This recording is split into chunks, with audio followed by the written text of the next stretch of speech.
Beer definitely brings me a lot of joy, as does being in Vegas and here on stage with you, Lucas. So thank you. Thank you. Thanks for having me. And yeah, I know beer is part of many social moments and great occasions, and it's a fun industry to be in. Yes, awesome. So 20 plus years with Anheuser-Busch InBev, that's incredible. Mind taking us through a little bit of your journey, what sort of led you to this newer role within the organization, but sounds to me like direct-to-consumer really isn't that new to AB InBev when you look at kind of your history. So I'd love to share a little bit more with the audience. So sure. I joined ABI in Argentina just after college. So it was 21 years ago. I'm from Argentina. And I've had different roles within the company, from sales to marketing role to tech roles. And a year ago, I became in charge of DTC globally. Prior to that, I was chief sales officer, and prior to that, I was leading our non-alcohol and low alcohol business. So really excited with DTC and being able to lead this transformation.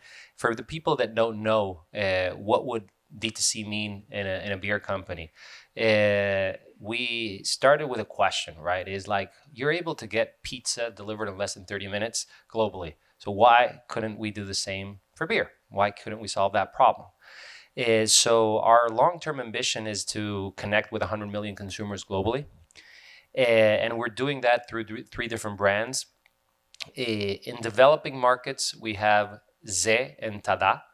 And tada is like tada, like the magical sound, because it's magical to be able to deliver cold beer in less than 30 minutes at supermarket prices, and that's what we were offering. And this started in 2016 in Brazil. So we launched the brand Ze, and it exploded during the pandemic. And then we decided to scale this proposition around the world under the brand Tada, and now we're present in 12 markets with Tada. And then in developed markets, we have the brand called Perfect Draft, which is basically like an espresso machine, but for beer. So you buy online through an app or website, and you can get beer delivered to your home, and you have an in-home bar experience. And today we have more home bars in consumers' homes in Europe than bars exist in Europe. So this is available mainly in Europe now, and we're testing in other markets. Are you breaking into the US market right now? We're testing in one city in the US to see if it makes sense to scale it. I love it. So a lot's happened since 2016 in terms of, all the direct-to-consumer explosion specific to the pandemic. Obviously, that accelerated your growth. What is sort of the scale of the bit? Like, where have you seen the biggest opportunity outside of the markets that you're in right now? So, first of all, we started with these propositions many years ago, right? So as Perfect Draft, and we saw growth happening during the pandemic, and we've decided to focus and scale in the markets where we would see that the proposition would work, right? And that there was the right demand. So our focus has been Latin America and Africa and Europe for now. So those are the markets and today we have 69 million orders we had last year in 17 different markets. Across D2C, we sell over $1.5 billion, and the digital brands is close to $500 million. So we've decided to scale where we see the proposition working, and they're growing in a very healthy way.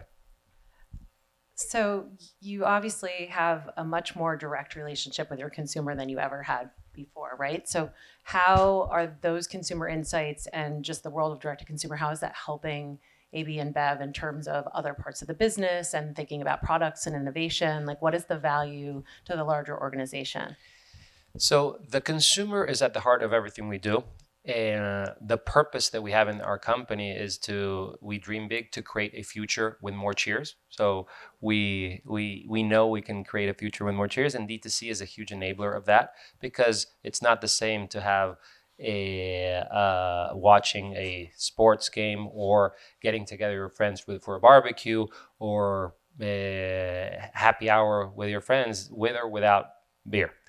So our goal is to make these experiences more joyful for consumers. So we're here to deliver easy access to joyful beverage experiences. And as I said, our products are scaled globally under these three brands. And one important thing is that the platforms are open to other products. It's not only beer. So we sell competing beer brands, we sell spirits, we sell soft drinks, we sell snacks, we sell ice, we sell meat. So whatever makes the occasion better, because we're very consumer centric.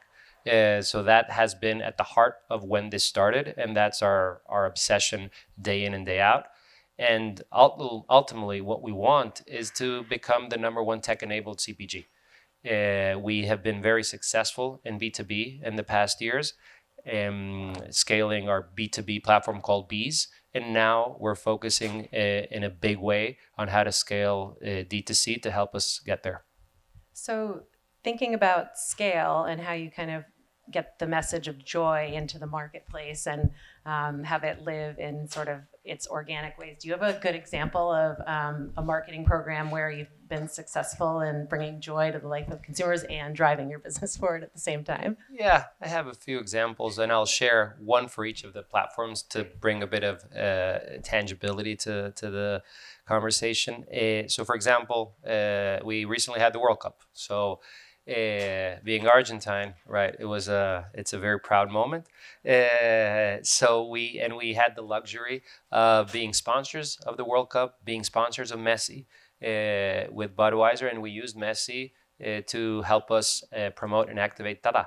So we used Messi in more than 12 markets. That helped us drive huge growth in new consumers into our platform, awareness, and we were offering to consumers being able to get free Budweisers that they could redeem in our app or in retail stores. So that's a concrete example of how we brought joy to consumers, connected with a global platform that was the World Cup. Another example is in Brazil. So we recently launched our engagement platform, which is like a rewards program, where consumers can earn points by buying beer online or buying beer in the stores. And then they can redeem those points by buying more beer online, buying beer physically, and or being able to go to experiential events. So for example, last week it was sold out, access to Lollapalooza in Brazil, because people were able to use the points that they earned from buying in Zé Delivery and use it to redeem in the digital world. So these are a few of examples. And the last one is on Perfect Draft, right? People here might like Stella Artois. In UK, we launched Stella Artois Unfiltered, which is a line extension of Stella. And before launching it nationally, we first launched it to Perfect Draft drinkers. So that helped us test the product beforehand, test the communication beforehand, and be able to iterate our proposition before going national. And those insights were super powerful for us to then launch it in a very successful way. And today's Stella Artois Unfiltered is a great success in UK. So the loyalty and reward side of the business creates obviously a great opportunity for you to collect data about consumers and bring more relevancy to them in their world. So I love that. I get it. Are there limitations in terms of things you can do because of the nature of being a beer brand, and age restrictions obviously differ across countries? And can you talk a little bit about how and what data you can and can't use? Yeah, we obviously start always with what is illegally possible to be done from a privacy perspective and responsible drinking perspective in each market. Any consumer to buy in our platforms, they need to be of legal drinking age. That's validated before the consumer gets the products. And from a communication perspective, a rewards program per se, we also sell soft drinks, we also sell other drinks, and we also limit the amount of points consumers can get and what they can redeem to make sure that we are compliant and that we're a responsible marketer. I love that. In terms of just the channels, you talked a lot about sort of the events and different marketing tactics that are around loyalty and customer databases. How does that play into your sort of higher reach campaigns, your video investment strategy, some of the other things that you're doing outside of being a little bit further down funnel? So important to understand the role that D2C plays within the business, right? So D2C is here to help lead and grow the category. So we have that one-to-one relationship with consumers. As I said, our long-term ambition is to connect with 100 million consumers. But those one-to-one relationships give us data and give us insights that we can then use to be able to grow occasions. So how to have more people consume beer for their meals, for their barbecues. So those are examples, and that will help us lead and grow the category in a healthier way. So that's the main focus, and that's our obsession. It's about growing the category in a healthy way and making those experiences more joyful. Do you sort of see digital transformation at the company changing with just the speed with which our industry is evolving from an e-commerce perspective? Like, what are some of the things that you're most excited about when you sort of think about innovation and transformation, specifically in the organization and the group that you lead? So we have a 10-year plan. And within our 10-year plan, one pillar of our strategy is digitize and monetize our ecosystem. Within that pillar, we have B2B and D2C as the two biggest priorities that we have. As I mentioned before, like Bees has scaled since 2019 till today. Now we're present in more than 20 markets, $37 billion in net revenue of GMV. So it's a very big proposition that is renowned and recognized globally. And D2C is the other big pillar that is an obsession from all the organization. What I think is important for people to understand, this is not that there's a D2C team that is working in silos from the rest of the organization. On the contrary, D2C is a big priority for everyone within the company. It's for the marketing organization, it's for the operations organization or supply. So how do we really use this tool to help us lead and grow the category in a healthier way and unlock the power of insights and data to help provide solutions to consumers and solve ultimately consumer problems and solve these pain points that consumers still have. Thanks, that's great. Todd, I'm looking at you for time. Are we good? Yeah. Awesome. I didn't know if the audience had some questions they wanted to raise their hands. Don't be shy for Lucas. Oh, love it. Thanks. Tom McGurn from Outfront.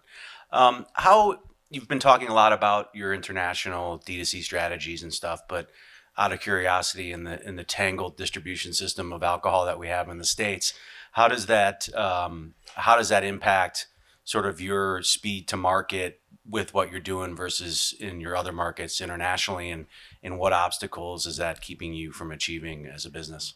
Oh, it's a great question. First of all, we need to understand the first premise is we need to build models that are sustainable long term, right? And as you mentioned, and many of you might know, but in the US, you have the 3-tier system.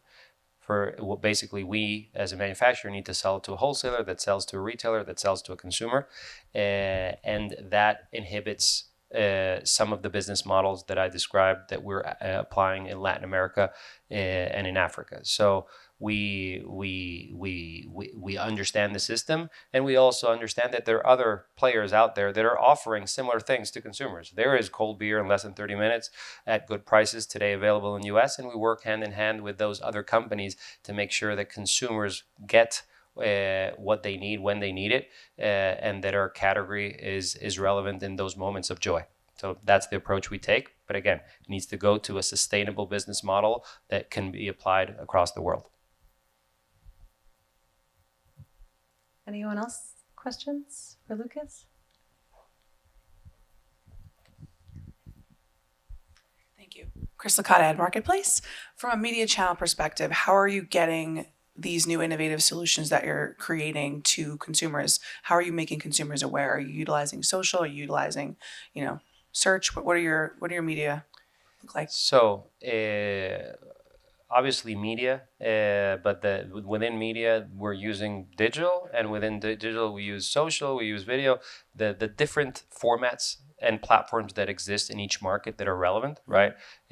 Obviously, there is TikTok, and then there is YouTube, there is Instagram, and there is search. So all these, and we also in some cases have used TV.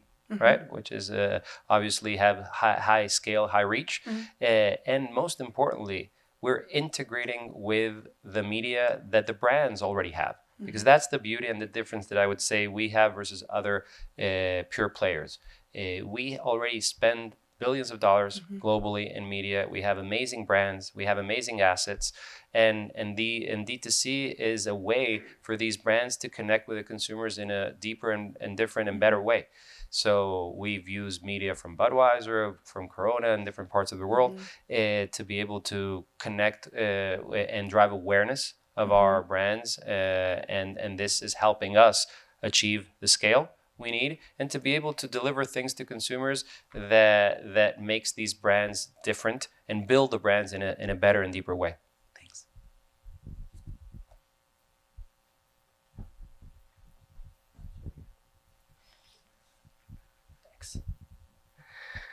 Joe Johnston, YML Digital Agency. Thank you, Lucas. Appreciate it. It was exciting to see some of the parts and pieces that you're building across the board. I had a question. You said you obviously mastered that B2B process. I'm curious, some of your challenges that you faced taking that and transitioning it to a D2C type of model with the organization. So I think the B2B transformation, right, was a lot of change management. Because it was we were changing the way we were operating. It's not a tech solution, it's a change management solution, because basically we changed the way in which retailers used to take orders. Like before, a salesperson would go to a POC and take an order. Now they do it via an app, or they go to a website, and we already have algorithms that propose different things, and the role of the salesperson that goes to the POCs is very different than what it used to be. So they're more business development people. So I think that that concept of change management is, I think, important also to apply when we apply and think of this for D2C. D2C shouldn't be seen as a sales channel. D2C is a strategic initiative within the company that goes across departments, and it is a very important tool for us to connect better with our consumers, understand how we can solve consumer problems in better and smarter ways, and be able to ultimately lead and grow the category, as I mentioned before. So it's I think the biggest learning is, don't look at this as tech, look at this as business, and how do you review the way you operated before and how you should operate today. And that is what takes organizations of our size to the next level. And we believe that D2C is one of the most transformational things we have at our disposal to become the number one tech-enabled CPG that I mentioned before.